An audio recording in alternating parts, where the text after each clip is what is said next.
Welcome to this Dialogue Web Extra. I'm Marcia Franklin. I'm continuing my conversation with Dr. David Kessler.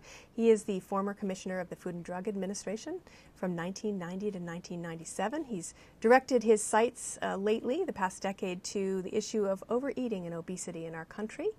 And following up on the main program, we talked a lot about how hard it is to resist certain foods.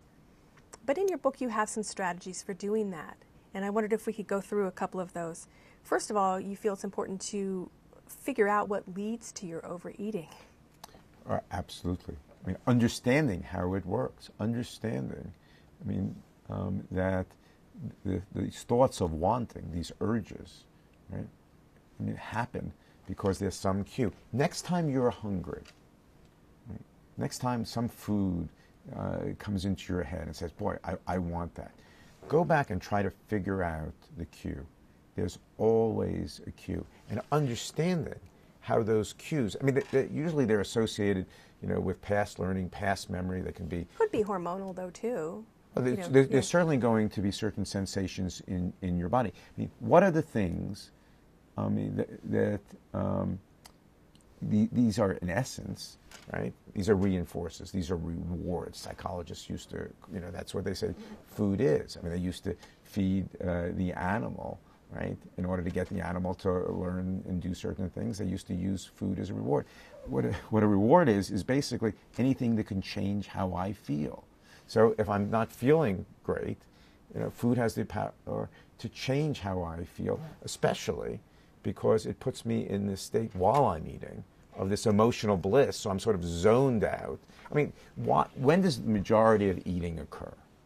It occurs in the evening, nighttime. Right? So I've worked all day. I come home. I get the kids in bed. I'm stressed. I want to finally, calm down. I want to relax, right? So once I start, eating, I'm doing that in essence to get into this zoned out state. So all the stress sort of dissipates, gets out of my head, right? I'm in this sort of zombie-like state while I'm doing it. I don't even, realize I'm doing it. So even if you figure out why you're overeating, can you stop it? Just knowing why you're overeating doesn't matter. So let's move on. But once it captures you, once that cue activates you, it's very hard. It's much easier to not to be cued in the first place. But we're not going to change our environment. So the best thing, right, is to eat with some structure. To know what I'm going to eat, when I'm going to eat, some planned eating, and know that there are going to be times when I'm going to get cued and have something that is a little more healthy around so that I can use it. I know somebody who has the same breakfast every day, the same lunch, the same dinner, allows themselves every once in a while to have a chocolate sundae. So is that a success or not? They're lean. It can be a little obsessive to have the same thing every single day, to box yourself in, but that's how they've figured out how to do it. Right. And in fact, if people who keep their weight off, anyone could lose weight. Almost anyone could lose weight. The real issue is not gaining it back. Why don't diets work? Sure, diets work. I can deprive myself for 30 days, 60 days, 90 days. I can lose the weight. But if I don't lay down new learning, right? If I don't lay down new neural circuitry, I go back into my environment after I've lost the weight. Those cues activate me again, right? I'm going to gain back the weight. So in some ways, that structure is a protective way. Ultimately, right? What's even a better way? And that is, how do you get to the point where that food doesn't call out to me? Look at that cover. It took me the great graphic designer Chip Kidd designed that cover. If you understand that cover, you understand the neuroscience of eating. Look at that. What focuses your attention on that cover? The yummy carrot cake. Right. So by understanding that, you understand the concept of salience, of attentional bias, where your attention is automatically drawn to. A couple other things, we'll move through them pretty quickly. Refuse everything you can't control. That's a good tip. If you see the piece of pizza, which is my instance, just don't eat it. Just refuse it. Just say no. Once I start, I can't stop. Right. Have an alternate plan is another one. If you see something in front of you, I mean, once I get into an airport, you know, I mean, and if I don't have anything with me that is helpful, I'm sunk, right? Because everything around me is either fat in sugar or fat in salt. So have a plan, have your little sandwich with you or something. And I know I'm going to get stressed. I know that, you know, I'm going to racing to the plane. I may miss the flight. I mean, my brain's going to be, you know, crying out, you know, calm me down, calm me down. And I need something, right? So being able to anticipate what that happens and what to have with you really makes a difference. This is a good one for me. Limit your exposure. As we talked in the program earlier, I like cheese. I just can't go down that aisle. Just limit the exposure. Find negative associations with certain foods is another tip. I mentioned earlier in the program that certain foods make me literally ill. So if I can think of that, if I can remember that feeling, then I won't eat them. Do you bring food to work? No. Do you bring food ever for your colleagues to work? Occasionally. And so we all used to think we're doing people a favor by doing that. Actually, it's a hostile act when you think about it, because we're just putting these cues in front of them. Right. Learn active resistance. Well, I mean, there is a way, I mean, and people do by resisting, that being able to have the food not call out, right? To look at food differently, right? I think can make you feel good too. Finding alternate rewards, such as exercise, is another tip that you have. And probably the biggest one, remember the stakes at hand. Remember the stakes at hand. What could this cause, not only in terms of weight gain, but other illnesses down the line? Look, if I look at that chocolate chip cookie and say, that's going to make me feel better, I want that. There's nothing I can do. If I look at that chocolate chip cookie and say, you know, that's layered and loaded with fat, sugar, and salt, sure, it would make me feel better now, but 3 minutes later, I'm not going to like myself. Right? The question, you know, can I calm down those neural circuits by changing what I want? Some other things. One of the things that I didn't ask you in the main program that I would like to ask you is whether you think that eventually we'll see civil lawsuits of the type that we saw with the cigarette industry, where, you know, there was a inability for the FDA to regulate tobacco products, but eventually people started suing the companies themselves. Do you think we'll see that with food, where people will say, hey, you know, you gave me diabetes? I think the tobacco industry was a very different case. For 50 years, they did the science, they hid the science, and they lied to the American public about what that science showed. You know, at the end of the day, though, right, I don't think, I mean, even when it comes to tobacco and cigarettes, I don't think it's lawsuits, I don't think it's taxes, I don't think it's regulation. Sure, they play a role in tobacco, right? But in the end, it's how we as a country view those products. So the fact is, it's not just my brain, it's not just the fat, sugar, and salt, it's our social norms. That's why communities getting together and saying, what can we do, I mean, to improve our health? I mean, how can we join together? What can we celebrate? The local sources of food, I mean, local events that make available healthful activities. I mean, that, I think, that's going to change what we want. That's going to change what we value. And then the food industry will change. I don't think the answer is lawsuits. In your state where you live, California, there is, I believe, an initiative on the ballot to label genetically modified organisms, GMOs, in food. Do you think that is that's a hot issue right now in terms of people wanting more information? I think wanting more information is a good thing. I remember we approved a genetically engineered tomato because it was safe, and that's what the science showed. And the national news led that night with a scene from The Return of the Killer Tomato. So, I mean, I think we have to be careful, right, in not being opposed to science. There are real issues with genetically modified food. I mean, it can introduce a protein that could cause an increase in allergies. I think consumers want information. I think we can agree that giving consumers information is a good thing. So would you support that ballot initiative? You know, I haven't studied that particular initiative. Do you think that food should be labeled as genetically modified? I think that consumers have a right to know the source and the ingredients of their food. Yes. Many people are now relying on additional vitamins, what's been dubbed nutriceuticals. These are not, there's no rigor in approving them. Do you think that there's a role for the FDA in making sure that these items are meet a standard at the very least of what's supposed to be in them? It's very interesting. We have these views in this country. I want access to what I want access to, and the government shouldn't play any role. But then, if someone gets hurt, the issue is where was the government? So we have this sort of, we want it both ways. I think assuring the integrity, the quality of what's in those nutraceuticals, to make sure that what's on the label is really in the product. I think that's a legitimate role of the FDA. People want to take products. I have no problems. The issue becomes the claims that they can make. If I can just take, a product and, manufacture it for 2 cents and put a claim that it cures X and sell it, for multiples of that, what's the legitimate role of government in that?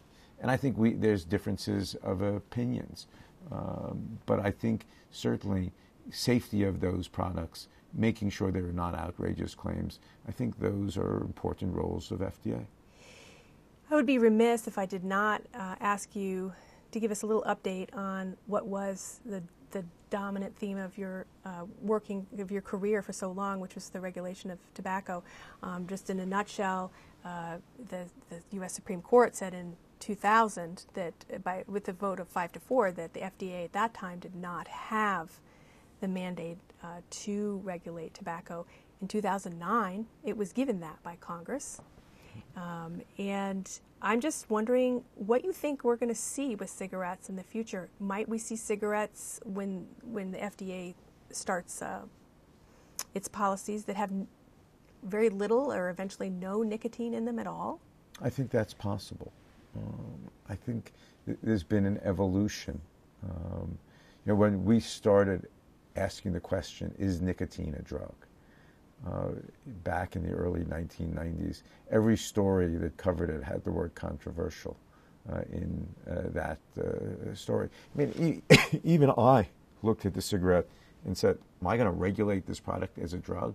I mean, it wasn't sort of how I viewed the cigarette. I mean, today, 15 years later, there was a supermajority in Congress that voted to give FDA the ability to regulate tobacco.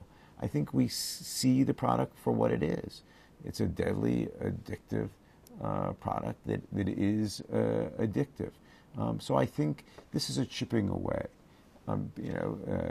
No one's talking about banning cigarettes entirely, but greater graphic warnings. That's also in the courts of late. What about the nicotine level and keeping people hooked? Light cigarettes. I think people switch to light cigarettes thinking they would be better for them. It would be easier to quit, but in fact, the nicotine levels will way up there. So I think now FDA has additional responsibilities, but it's a chipping away. In the end, it's not about FDA. It's not about regulation. It's about us seeing that product for what it is, a deadly, disgusting, addictive product. I am seeing more and more people smoking again, especially young people. I'm noticing it's anecdotal, obviously, but I'm seeing it. And look, the fact is, nicotine is a very effective drug. Right? I mean, it is very powerful. But it's kind of fashionable still, I think, for some people now, or it's becoming again a little bit fashionable to do it now, even though they have to stay so far away from, doors and not on airplanes and everything. I am seeing more people, in my estimation, starting to smoke again, younger people. So the numbers are down overall. Right, they're I know overall that, yeah. Dramatically down. Again, the fact is, what our social norm is, what's my peer group, how I view it, what do my friends do, how's it viewed in my community, is it socially acceptable? I mean, the fact is, what underlies, human behavior Because, you know, cigarettes can change how I feel, food can change how I feel, a lot of things can change how I feel. So, you know, what's our responsibility? What's our social norms? How we as a community deal with these things, I think is very important. Certainly worldwide, it's probably not going, in certain areas of the world, a lot of people still smoke. So. Look, the tobacco industry understands that its days are limited in the United States. And it's one of the things that concerns me, because these are primarily American corporations. Sure, they're multinational, I mean, at this point. But it's Americans who are exporting these products around the world. And when we see that lung cancer rate increase in 20, 30 years, and that burden on these other nations, when they're going to look to us and say, you sent it to us. What do you think about e-cigarettes? I've seen some people smoking those now, or smoking is the wrong word, sucking on them. They look like cigarettes. They are just electronic. They even have the little burning ember at the end. They deliver nicotine. Nicotine's a powerful drug. It can change how you feel. It can calm down certain thoughts. People who have certain mental illnesses find cigarettes, you know, I mean, have a real effect on them.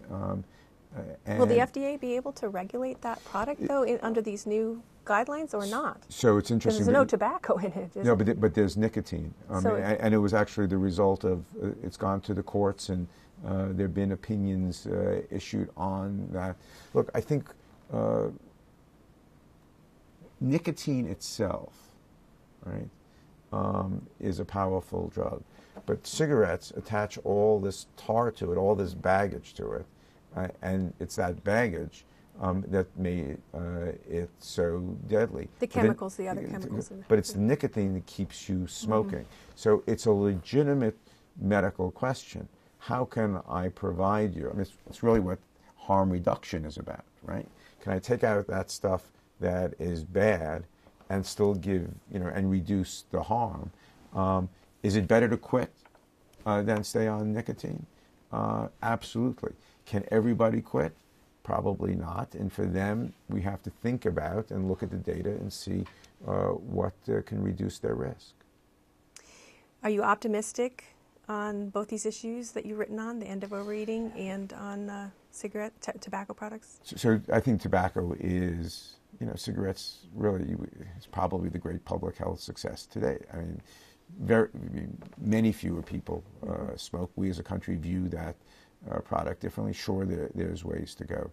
Food is much harder, right? And you look around us, and we see the number of kids who just watch them eat.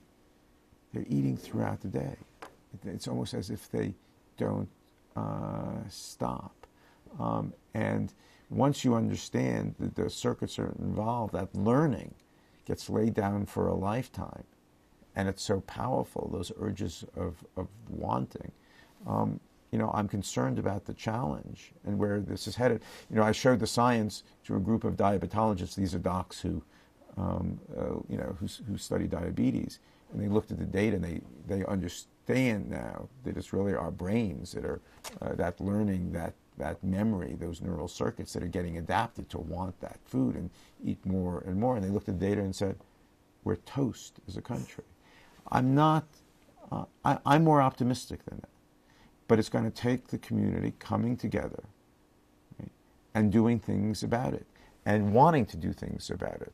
And it's going to start with our children, it's going to start with ourselves, and it's going to start with our workplace. And that's why I'm so happy to be in Boise, and why I'm so happy to be, why, you know, I'm so glad St. Alphonsus Medical Center is you know, it's not just about a hospital anymore. It's about a community. It's about a hospital without walls.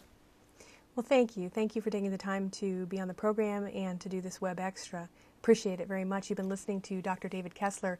He was the Commissioner of the Food and Drug Administration from 1990 to 1997, and now has turned his attention to the issue of overeating and obesity in this country. I'm Marcia Franklin. Thanks for tuning in.